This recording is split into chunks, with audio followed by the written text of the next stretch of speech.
The Fremantle Dockers are clinging to a spot in the top 8 after their final quarter fade-out against Hawthorn on Saturday. Mark Harvey is with me again. Mark, it must have really hurt watching that 26-point lead slip away.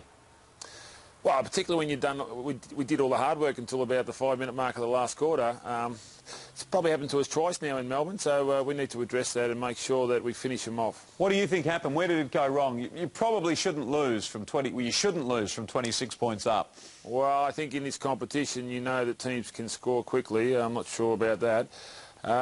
We lost our tackle rate was down and our contested ball was down, and we started losing the centre square too easily. You did have Kepler Bradley in the middle there for a while. You had two ruckmen in the team. Should one of them not have been in the middle for those crucial centre bounces?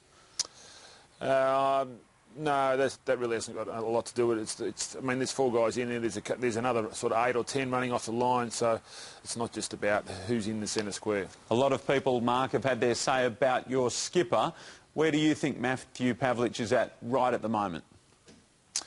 I think that for those who want to criticise him, they best look into who he plays on, what he does for the team, a little bit more in depth rather than sometimes maybe a turnover or two. There's no doubt he's been a champion player and no one's denying that, and sure there was that turnover in the last quarter, but I don't think it's even about that.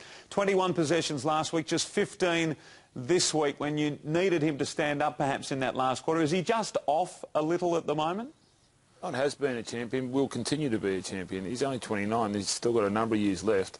Look, I think there's been a lot made of it. You know, if we had a 1 on the weekend, then we probably wouldn't even be talking about it, to be honest. But I expect Pav to come out and lead from the front like he normally does. All right, it could be a football fairy tale. I just get a funny feeling after just a half in the WAFL reserves, you might seriously be thinking about Michael Barlow this week.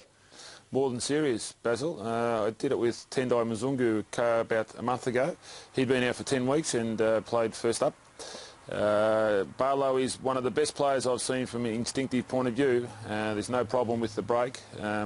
All we're sort of concerned about at this stage is just soft tissue. But having said that, if he trains well, look out. Would be a massive story. How did he pull up from his run last Saturday? Healthy. And what about his fitness? I guess you've answered that question. He'd be the perfect super sub, I suppose, halves. Well, how can you judge... I mean, if you want to judge fitness as in instinct, well, he's fit.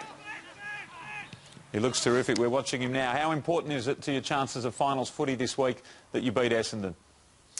Oh, well, I mean, the competition's very close, in between 5th and probably 10th or 12th, for that matter. We're all fighting through situations, different situations. It's an even competition. Teams are meeting each other at the right times and the wrong times, for that matter. And we've just gone through a heavy period and we need to rebel and make sure that the next month is positive for us. Good luck on Sunday. Thanks, Mark. Good luck in Greece. Mark Harvey, always on the ball. West